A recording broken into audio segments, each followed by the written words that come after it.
우리 모두가 인생의 길을 걸어가는데 돌아가는 길들이 있습니다. 더 멀리 가야 하는 길, 더 어렵게 가야 하는 길. 우린 그런 길들을 다 어려워합니다. 왜냐하면 쉬운 길이 있으니까요. 더 빠른 길이 있으니까요. 특별히 중요한 일이 미뤄지게 되면 마음이 불편해지기도 합니다. 제가 오래전에 원로 목사님 설교하실 때 들은 얘기인데, 원로 목사님이 군 제대를 얼마 앞두지 않았을 때, 그때 하필 무장공비가 이렇게 침입을 해가지고 청와대 앞까지 가는 사건이 일어나는 바람에 군 제대가 6개월이 미뤄지셨대요. 여러분, 이 군이 하루가 늦게 나가도 속상하고 일주일이 늦게 나가면 정말 마음이 힘든데 6개월이 늦어졌으니 얼마나 힘들었겠습니까? 근데 우리 인생에 이런저런 일들이 사실 다양하게 일어납니다. 보이기 시작했던 목적지가 우리 삶에서 갑자기 멀어지게 되는 일들이 있습니다. 지금 우리 교회에서 부목사님으로 아주 훌륭하게 사역을 잘하시는 분 이야기인데, 이분이 저희 또 명성교회 귀한 장로님 아들입니다. 청년부 있을 때부터 열심으로 정말 신대원 준비를 해서 목사가 되기를 소원하고 시험을 치르기 위해서 장신대에 갔습니다. 치르는 날입니다. 근데 하필 그날 비가 왔는데 계단이 미끄러워서 계단에 넘어지면서 머리를 계단에 부딪혔는데 머리가 심하게 찢어지고 피가 철철 나는 상황이 되어서 결국 시험을 못 치렀습니다. 1년 넘게 준비한 모든 것들이 갑자기 미뤄지게 됐습니다. 그래서 본인도 힘들고 장로님 권사님도 힘드시고 여러 사람들이 마음이 다 안타까운 겁니다.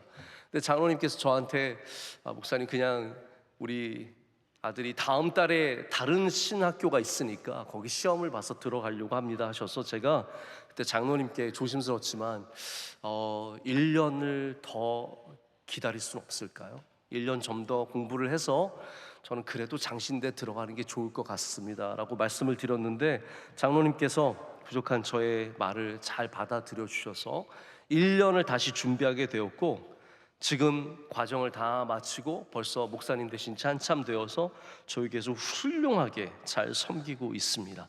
당시에 1년은 너무너무 멀어 보이고 그 길을 다시 가야 하는 것이 너무너무 힘들었지만, 그 길을 다시 걸었을 때 하나님께서 귀하게 인도해 주셨고, 또한 지금 전혀 부족함 없이, 그때의 세월을 잃어버린 거 없이 넉넉하게 잘 목회를 하고 있는 모습을 보게 됩니다.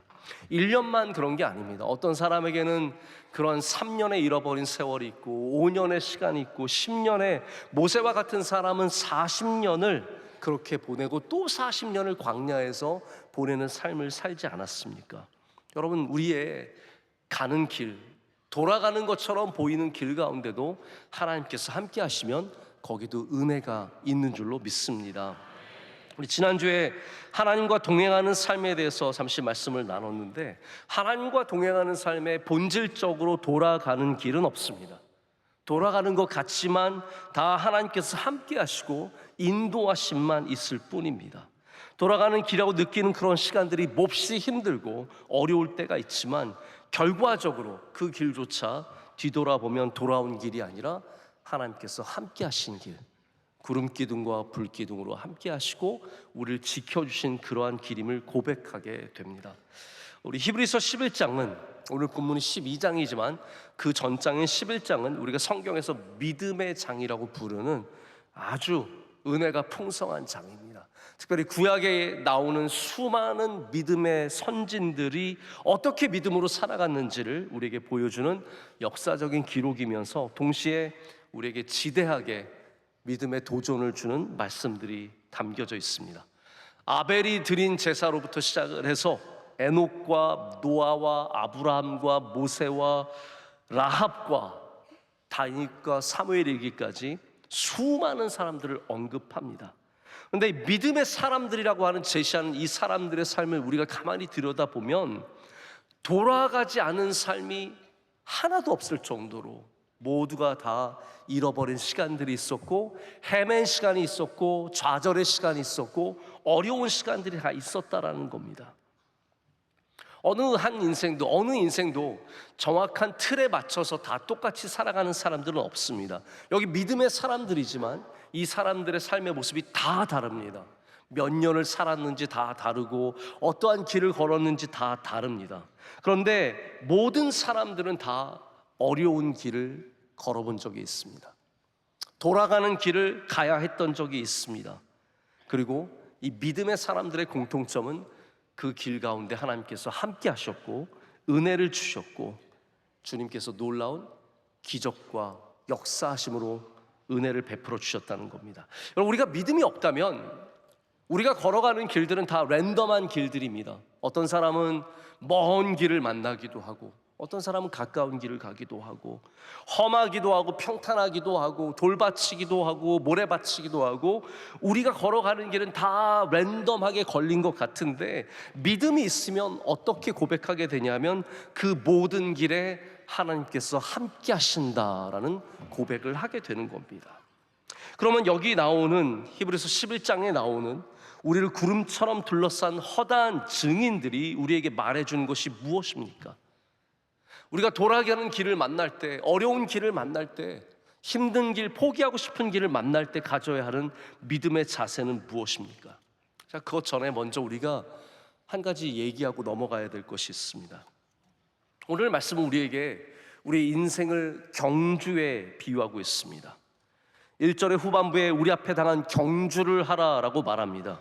그것은 우리의 인생이 다 경주와 같다라는 것 아니겠습니까? 인생이 경주입니다. 우리에게 길이 있다라는 것이죠. 근데 경주, 이 레이스와 우리 인생에 큰 차이점이 있다면 경주는 정해진 길을 걷기만 하면 되는 겁니다. 그 코스를 이탈하지 않고 내게 주어진 길만 딱 걸으면 됩니다. 800m 뛰는 사람들 1600m 뛸 필요가 없습니다. 800m만 딱 뛰면 되는 겁니다. 400m 뛰는 사람들 걱정하지 말고 400m만 뛰면 되는 겁니다. 100m 뛰는 사람이 마라톤 뛰는 것처럼 연습할 필요가 없습니다. 왜냐하면 딱 나에게 정해진 경주가 있기 때문입니다. 하지만 우리 인생은 다 다릅니다. 우리 인생의 경주는 정해진 거리가 없습니다. 800m인 줄 알고 뛰고 있었는데 알고 봤더니 마라톤이에요. 마라톤인 줄 알고 뛰고 있었더니 알고 봤더니 울트라 마라톤이에요. 우리가 생각한 것과 다른 그러한 길이 펼쳐질 때가 얼마나 많은지 모릅니다. 여기에 시간의 주권을 갖고 계신 하나님의 뜻이 있습니다. 제가 오늘 말씀은 시간에 대해서 묵상을 하다가 이 말씀을 여러분과 나누고 싶어서 준비한 말씀입니다. 왜 하나님께서, 영원하신 하나님께서, 다시 말해서 시간에 제약이 없으신 하나님께서 이 왜 제한적인 시간 안으로 들어오셔서 우리와 함께 삶을 사셨고 또 왜 우리에게 시간으로서 역사하시는가? 그렇다면 이 시간 안에 하나님의 뜻이 있다라는 것이죠. 근데 시간은 어떤 분초만 있는 것이 아니라 거리라는 것이 있습니다. 800m에 필요한 시간이 있고 1600m에 필요한 시간이 있고 축구 경기가 갖고 있는 시간이 있고 야구 경기에 걸리는 시간이 있습니다. 다 우리에게 시간으로 역사하시는 하나님께서 우리 각각에게 주신 경주가 다 다른 모양이라는 겁니다. 어떤 사람은 광야를 2년 걷지만 어떤 사람은 5년을 걷습니다. 어떤 사람은 멈춰있는 시간이 3개월이지만 어떤 사람은 멈춰있는 시간이 10년이 되기도 합니다. 그렇기 때문에 우리가 경주와 인생은 다 끝까지 뛴다는 의미에서는 같지만 우리 모두가 임하고 있는 경주의 거리와 시간은 다 각각 다르게 존재합니다. 중요한 것은 어떤 경주를 만나든 오늘 말씀처럼 주님께서 인내하신 것의 본을 보여주신 것처럼 우리는 인내함으로 이 경주에 임할 수 있어야 하고 또 경주의 본을 보여주신 예수님을 바라봐야 이 경주를 끝까지 할 수 있다라는 것입니다.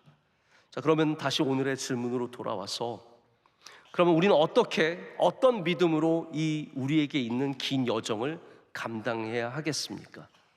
특별히 내가 원하지 않는 이 돌아가는 먼 길을 만났을 때 다 온 줄 알았는데 다시 뒤로 돌아가야 할 때 이런 답답함 속에서 좌절감 속에서 우리가 가져야 하는 영적인 중요한 영적 자세는 무엇이겠습니까? 거기에 대해서 오늘 말씀에 나오는 성경의 여러 인물들이 우리에게 보여주는 믿음은 제가 좀 길게 말해 보겠습니다. 그럼에도 불구하고 지름길을 택하지 않고 하나님의 온전하신 길을 택하라입니다. 지름길이 아니라 하나님의 길을 완전하다고 고백할 수 있고 택할 수 있는 믿음, 그것이 바로 우리가 오늘 지금 우리의 삶 속에서 가져야 하는 중요한 믿음의 자세입니다. 사람들은 다 지름길을 원합니다. 이왕이면 빨리 가고 싶습니다. 더 빨리 도착하고 싶습니다. 어렵게 돌아가고 싶지 않습니다. 특별히 내비게이션이 나오고부터는 우리는 더 빠른 길을 택하는 것에 익숙해져 있습니다. 근데 여러분 아마 한두 번쯤은 우리 내비게이션에게 속아보신 적이 있을 텐데, 여기가 짧은 길이라고 해서 갔는데 더 오래 걸려요. 그런 일들이 비일비재합니다. 분명히 거리상으로는 짧고 시간상으로는 짧다고 했는데 가보면 다른 상황들이 펼쳐집니다. 골목 이 골목 지나고 다음 골목 계속해서 신호등에 걸리고, 공사를 하고 있고, 골목이 좁아서 빨리 달릴 수 없고, 다양한 일들이 생기면서 우리가 선택한 지름길이 절대로 우리를 더 빠르게 도착하는 것이 아니라는 것을 우리는 배우게 됩니다. 한 10년 전에 일어난 사건인데, 미국에서 일어난 일이었습니다. 미주리주의 컬럼비아 출신의 켄달 슐러라고 하는 여성분이 마라톤 대회를 나가게 되었습니다. 이 마라톤 대회가 그 지역에서 유명한 고 세인트 루이스 마라톤 대회였는데, 이분이 마라톤 대회에 출전을 해서 결승선을 가장 먼저 통과했습니다. 그러면서 이 슐러는 우승한 후에 올림픽 금메달리스트인 유명한 육상 선수죠, 제키 조이너 커스와 함께 사진을 찍고, 그리고 이제 상금 1,500불, 뭐 많지는 않지만 상금과 2015년도 보스턴 마라톤 대회를 출전할 수 있는 출전 자격을 획득하기 직전이었습니다. 그런데 대회 준비위에서 뭔가 이상한 점을 발견했습니다. 이 선수가 마지막 결승점을 통과할 때 여러분 뭐 마라톤 경기를 잘 안 보시겠지만 한번 상상해 보세요. 41.195km를 뛰어온 선수가 지쳐 있습니까? 아니면 힘이 넘칩니까? 지쳐 있죠. 그래서 마라톤 대회에 우승하는 선수는 대부분 이러고 들어옵니다. 두 팔도 겨우 들고 막 들어올 때 힘이 빠져가지고 쓰러지기 직전의 모습으로 이러면서 들어오는데, 이 슐러 선수는 들어올 때 막 좋아하면서 들어왔습니다. 여기부터 뭔가가 잘못된 걸 깨달았습니다. 그래서 방송국과 신문사와 여러 사람들이 이분의 기록을 보기 시작했습니다. 출발선에 있었느냐? 출발선에 사진이 안 보이는 거예요. 곳곳에 코스를 지나가는 곳에 이분이 지나간 기록이 있어야 되는데 기록이 없습니다. 그럼 어떻게 됐느냐? 이분은 결승점 몇 킬로 전에 숨어 있다가 사람들이 안 보는 사이에 트랙으로 뛰어나와서 뛰기 시작했고, 그래서 마지막에 힘차게 들어와서 우승한 것처럼 모두를 속이려고 했습니다. 이분은 어쩌면 모르겠습니다, 순진한 생각을 가졌어요. 내가 결승점만 먼저 통과하면 된다. 근데 여러분 마라톤은 어떤데? 마라톤의 신성함은 결승점을 통과하는 것에 있는 것이 아니라 그 모든 코스를 다 뛰는 것에 있습니다. 이 신성함이 어디 있느냐? 우리가 그냥 좋은 것을 얻는 것에 있는 것이 아니라 우리의 길을 걸어가는 것에 있는데, 우리는 그 신성함을 잃어버린 채 목적을 이루는 것에만 꽂히기 쉽습니다. 이 슐러 선수는 결국 잘못한 것이 다 발각이 되어서 지금 10년이 지난 후에도 대한민국에서 자기의 이름이 이렇게 알려질 줄은 상상도 못했을 겁니다. 제가 주제이기 때문에 반복해서 말씀드리는데, 하나님께서 우리에게 주신 경주는 우리가 걸어내야 하는 길입니다. 자, 걸어간다는 것과 걸어낸다는 것은 좀 다른 의미를, 다른 뉘앙스를 갖습니다.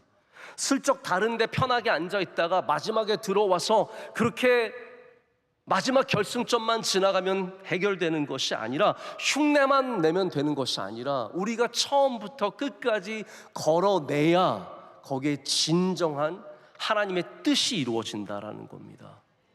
여러분 우리 다 그렇지 않습니까? 그냥 연습 안 하고 대충 있다가 와서 뭐만 하면 될 것 같은 공부 안 하고 있다가 어디 좋은 대학만 들어가면 되는 것처럼 이렇게 인생을 쉽게 살아가려고 하는 많은 사람들이 있습니다. 제가 찬양대 예를 들어서 죄송한데, 찬양대에도 2시간, 3시간 전에 와서 처음부터 앉아서 연습을 꾸준하게 하신 분들이 있고, 예배 시작하기 1분 전에 와가지고 가운 해가지고 이제 가운에 쏙 들어가가지고 여기 와서 앉아있는 분들도 있을 거예요. 우리가 보기에는 다 똑같습니다. 우리가 보기에는 다 결승점을 통과한 것 같지만, 여기 안에는 그 코스를 걸어낸 사람들과 마지막에 얹혀서 들어온 사람들이 있습니다. 물론 자리를 지키는 것도 중요하기 때문에 제가 이것이 완벽한 비유라고 말씀을 드릴 수는 없습니다. 근데 우리가 다 대부분 이렇게 해요. 목적을 이루는 것에만 관심을 갖게 되면 하나님이 주신 길을 우리는 걷지 못하는, 믿음으로 받아들이지 못하는 상황에 이르게 됩니다. 여러분, 모세를 한번 생각해 보시길 바랍니다. 모세가 40년 동안 어디 리조트에서 잘 지내고 있다가 40년이 딱 찼으니까, 하나님 시간이 채워졌으니까, 자, 제가 시간에 대해서 묵상하기 시작했다고 말씀드렸죠. 시간이 채워졌으니까 하나님 이제는 제가 가면 되는 거 아닙니까? 이게 아니라는 거예요. 하나님은 그 길을 걸었느냐를 중요하게 보시는 겁니다. 40년 채워졌으니까 호렙산에 올라가서 불타는 떨기나무 아래 서서 하나님의 말씀을 붙잡고 가서 이스라엘을 구출하면 되는 것이 아니라, 모세는 그 40년의 시간 동안에 하나님이 주신 길을 걸어냈습니다. 가장 미천한 사람이 되었고, 잊혀진 사람이 되었고, 도망친 사람이 되어서 광야에서 목동으로 살아간 것이 중요하고, 그 어마어마한 잃어버린 시간 속에서 하나님의 뜻이 이루어지는 겁니다. 그래서 오늘 굳이 부제를 쓴다면 잃어버린 시간 속에 하나님의 동행이라고 할 수 있습니다. 그냥 뭐로 가도 서울로만 가면 되는 것이 아니라 우리는 하나님이 주신 길을 걸어갈 수 있는 믿음을 가져야 합니다. 자, 모세는 이 40년의 시간을 어떻게 썼는지 기록조차 하고 있지 않습니다. 제가 만약에 모세처럼 모세 오경을 쓸 수 있는 그런 큰 은혜를 입는다면, 내가 40년을 어떻게 힘들게 지냈는지, 어떤 훈련을 받았는지, 누구를 만났는지, 하나님께서 어떤 역사를 하셨는지 자세하게 기록할 것입니다. 그러나 모세는 그런 기록을 단 하나도 남기지 않았습니다. 누가 봐도 멀리 돌아가는 이 시간 속에서 모세는 하나님과 동행했고, 그 잃어버린 40년의 시간이 모세가 모세 되게 하시는 하나님의 뜻이 있었다라고 말할 수 있습니다. 여러분, 예수님도 마찬가지입니다. 예수님께서 그 목적에만 관심 있으셨다면 굳이 우리 세상에 갓난 나이로 태어나셔서 어린 시절을 보내고 30년을 기다린 다음에 3년의 공생의 후에 십자가에 달리실 필요가 없습니다. 그냥 이 땅에 오셔서 사람의 모습을 갖추신 다음에 그 다음에 십자가에 달려 죽으시고 부활하시면 우리의 죄의 문제가 해결될 거 아닙니까? 그러나 하나님이 귀하게 여기시는 것은 예수 그리스도께서 이 땅에서 33년을 살아내시는 것, 잃어버린 시간처럼. 그래서 성경은 예수님의 30년을 기록하지 않습니다. 성경에는요, 기록되지 않은 수많은 시간들이 있습니다. 돌아가는 것처럼 보이는 시간들, 바울이 아라비아 광야를 지나갔던 시간들, 요셉이 감옥 안에서 어떻게 살았는지 우리는 알지 못합니다. 몇 번의 사건들만 나올 뿐이지 그 안에서의 삶을 모릅니다. 이 모든 시간들이 결국은 요셉이 되는 것이고, 모세가 되는 것이고, 바울이 되는 것이고, 예수님께서 예수님의 사명을 감당하게 하시는 길이 되는 겁니다. 여러분, 우리의 길을 걸어내야 합니다. 이 길이 때로는 멀어 보이고 힘들어 보이고 의미 없는 것처럼 느껴지고 잃어버린 시간처럼 느껴질지라도 그 길을 걸어가는 사람이 하나님의 뜻을 이루어냅니다. 그러나 우리는 끊임없이 지름길의 유혹을 받습니다. 연습을 하지 않으면서 좋은 성적을 가지려고 하고, 공부하지 않으면서 실력 있는 사람이 되려고 하고, 남의 업적을 가로채서 자기의 것으로 삼으려고 합니다. 근데 이런 어리석은 모습뿐만 아니라 때로는 이 지름길이 지혜로워 보일 때도 있습니다. 야, 왜 뭐하러 이렇게 힘든 길을 걸어? 여기 훨씬 더 쉬운 지름길이 있는데 이 길을 걸어가야지. 이 지름길이 모두의 눈에, 심지어는 나의 눈에도 지혜로워 보일 때가 있습니다. 그럼에도 불구하고 믿음으로 멀리 돌아가는 사람들이 있습니다. 우리가 믿음 생활하다 보면, 교회 다니고 예수님 믿다 보면 종종 듣게 되는 말이 있습니다. 이런 말을 들어보신 분들은 이거 좀 훈장처럼 여기셔도 좋을 것 같아요. 뭐하러 그렇게까지 하냐? 혹시 들어보셨습니까? 교회 다니시는데 뭐하러 그렇게까지 하냐고. 오늘 이 더운 날, 야, 이 더운데 그냥 집에서 예배 드리지 뭐하러 교회까지 가야 돼? 하나님, 그런 분들이 꼭 신학적으로 굉장히 탄탄해요. 하나님이 뭐 교회에만 계시냐? 훌륭하신 분들이세요. 어떻게 하나님을 그렇게 잘 아시는지. 하나님이 뭐 교회에서만 예배 받으시냐? 그러면서 집에서 예배도 드려도 된다. 유튜브로 예배 드리자. C채널로 예배 드리자. 오늘도 제가 보니까 한 78명 정도가 지난번보다 안 나오셨는데, 더워서 그런 것 같아요. 더워서. 진짜 덥습니다. 저 같아도 아마 이 더위가 이렇게 좀 다가오면 굉장히 고민할 것 같습니다. 아이들 데리고 차 세우고 들어오는 모든 과정들이 얼마나 어렵겠습니까? 그런데 뭐하러 그렇게까지 하는 게 믿음의 핵심 아닙니까? 뭐하러 그렇게 주일에 예배 지켜야 하냐? 그게 믿음입니다. 뭐하러 그렇게까지 휴가를 내어서 교회 수련회 가야 하냐고.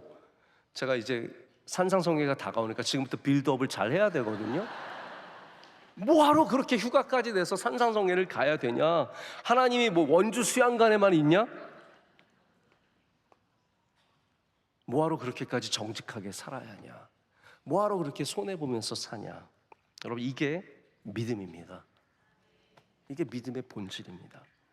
여기 그런 질문을 받아야 마땅한 믿음의 선진들이 히브리서 11장에 쓰여 있고, 오늘 본문에서는 허다한 믿음의 증인들, 구름같이 둘러싼 믿음의 증인들이라고 우리에게 말해주고 있습니다.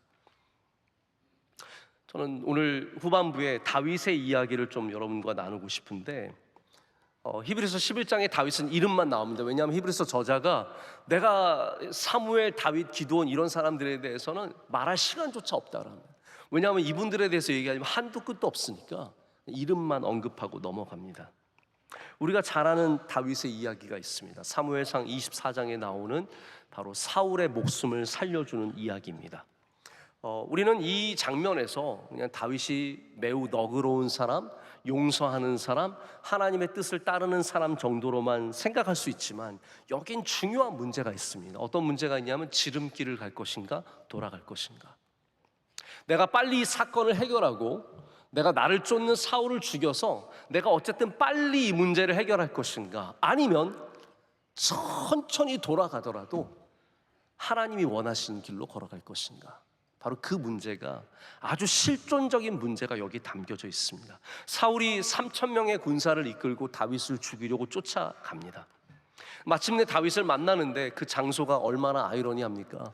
사울이 용변을 보기 위해서 동굴 속으로 들어갔을 때 그 깊숙한 어두운 곳에 다윗이 앉아 있었고, 용변을 보기 위해서 옷을 벗어서 땅바닥에 내려놨는데 다윗이 가까이 가서 그 바닥에 놓여진 그 옷을 잘라냅니다. 성경시대의 모든 문화 속에서 전쟁터에서 나를 죽이려고 하는 사람을 만났을 때 내가 그 사람을 죽이는 것은 마땅한 일이고 전혀 문제가 되지 않습니다. 다윗에게도 마땅한 일이고 문제가 되지 않습니다. 게다가 다윗은 오랫동안 쫓겨다니고 있는 상황이었습니다. 여러분이 뭐 쫓겨다녀 보신 적이 별로 없으시겠지만, 제가 집에서 아이들과 쫓기놀이를 해도 아이들이 쫓아오면 심장이 벌렁벌렁합니다. 조금만 가까이 와도 얼마나 그게 쫄깃쫄깃한지 모릅니다.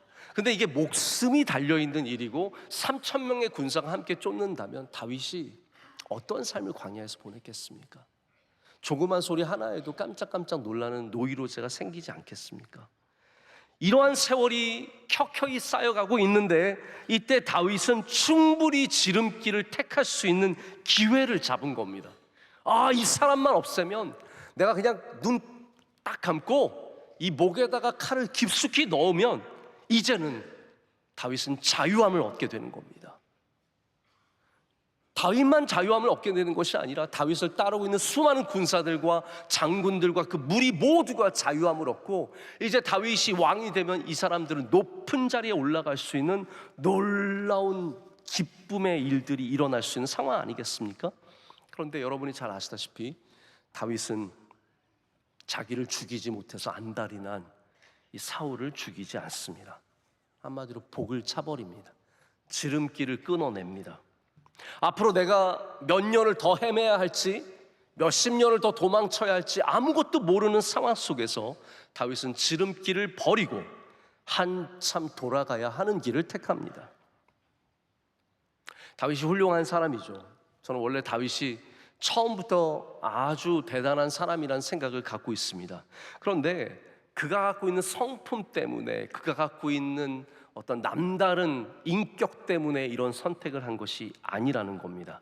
제가 유진 피터슨 목사님의 글을 읽으면서 많은 도전을 받았는데 이분은 이렇게 해석을 합니다. 다윗이 하나님께서 기름 부으신 사람을 죽일 수 없다고 말하는 것은 그가 광야에서 그 길에서 하나님의 뜻을 알아가는 것을 배웠기 때문이다 라고 말합니다. 피터스 목사님의 말은 이렇습니다. 하나님과 관계를 맺으며 살아간 광야 생활을 통해서 다윗 안에는 신성함을 알아볼 수 있는 감각이 크게 자라났던 것이다 라고 말합니다. 여러분 보시죠. 아까 마라톤 대회를 생각해요. 마라톤 대회의 신성함이 어디 있느냐, 그걸 알아볼 수 있어야 되는 거 아니겠습니까?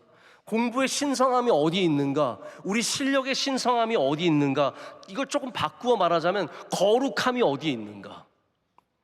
다윗은 내가 사울을 죽이고 빨리 왕이 되는 것에 어떠한 거룩함도 찾아볼 수 없었습니다.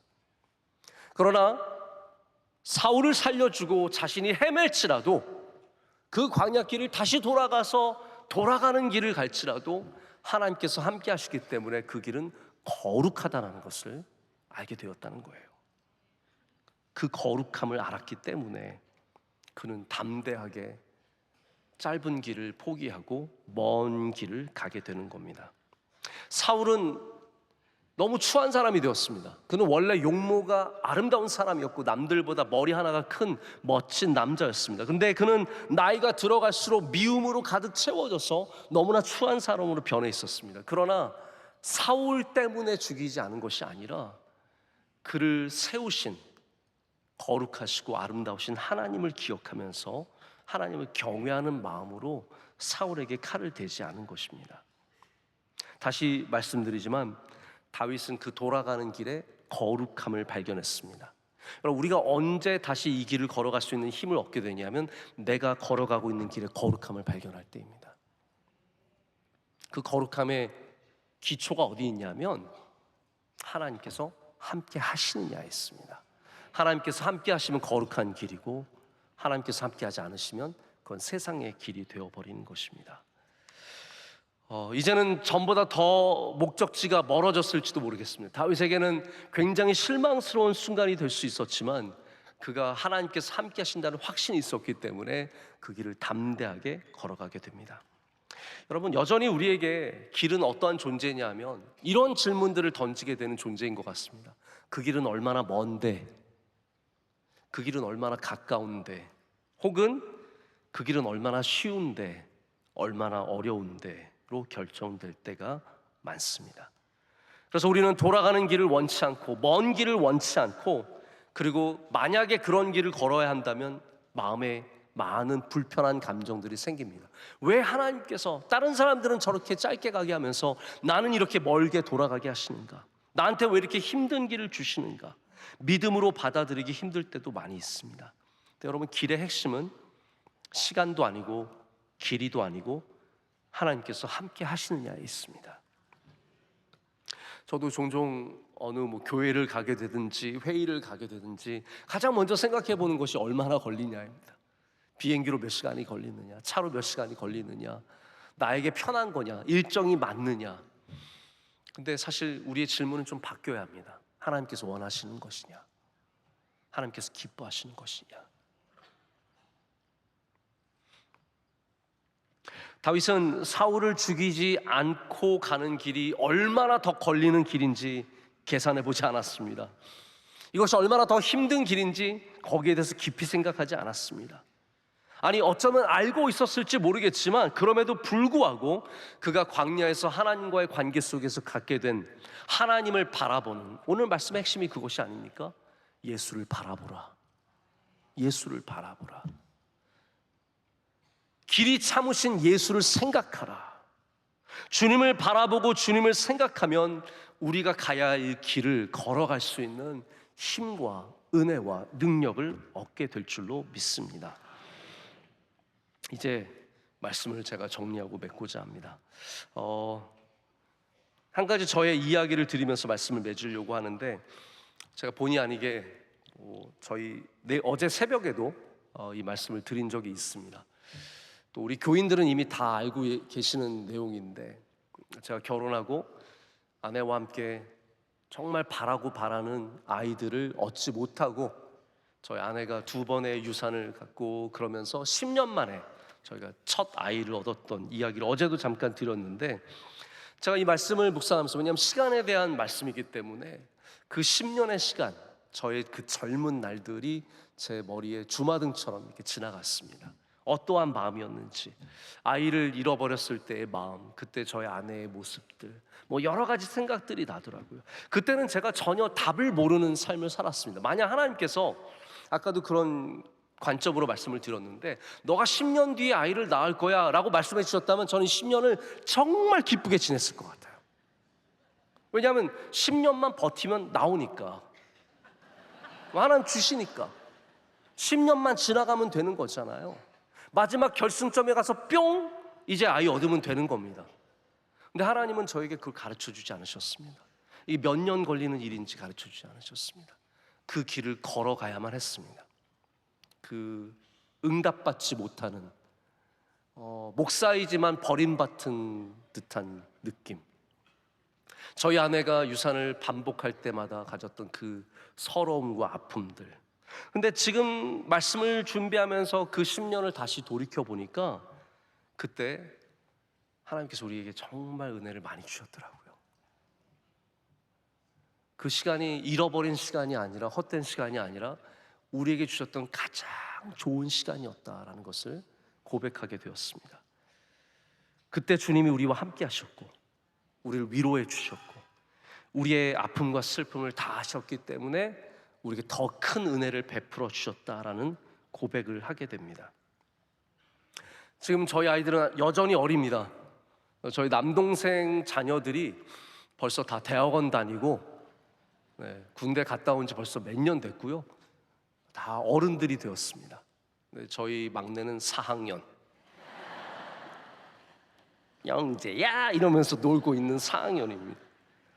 저희 아이를 보면은 언제 얘네들이 커서 대학을 갈지, 언제 장가 갈지, 시집 갈지 멀어 보이지만 저는 분명하게 믿습니다. 지금 내게 주신 이 모든 상황이 가장 복된 상황이라는 것을 믿습니다. 때에 맞춰서 주셨고, 주님이 주신 기쁨과 주님이 주신 은혜를 날마다 감사하며 살아가게 됩니다. 여러분, 우리 인생에 돌아가는 길이 왜 없겠습니까? 우리 인생에 왜 잃어버린 세월이 왜 없겠습니까? 우리 인생에 멈춰있는 시간이 왜 없겠습니까? 그러나 분명한 것은 그 시간에 하나님께서 우리와 함께 하십니다. 그것이 거룩한 길이고 거룩한 시간이고, 그리고 하나님의 거룩을 우리 삶 가운데 누리며 살아가는 은혜인 줄로 믿습니다. 이 길을 주님과 함께 동행하며 걸어가시기를 축복합니다. 함께 기도하겠습니다. 참 좋으신 하나님 아버지, 오늘도 우리를 예배의 길로 인도해 주시고 예배의 길에서 우리와 함께 해 주시니 감사합니다. 주님께 올려드리는 이 예배를 기뻐 받아 주시옵고, 한없는 은혜를 주의 사랑하시는 백성들에게 이 시간 내려 주시옵소서. 예수님의 이름으로 기도드립니다. 아멘.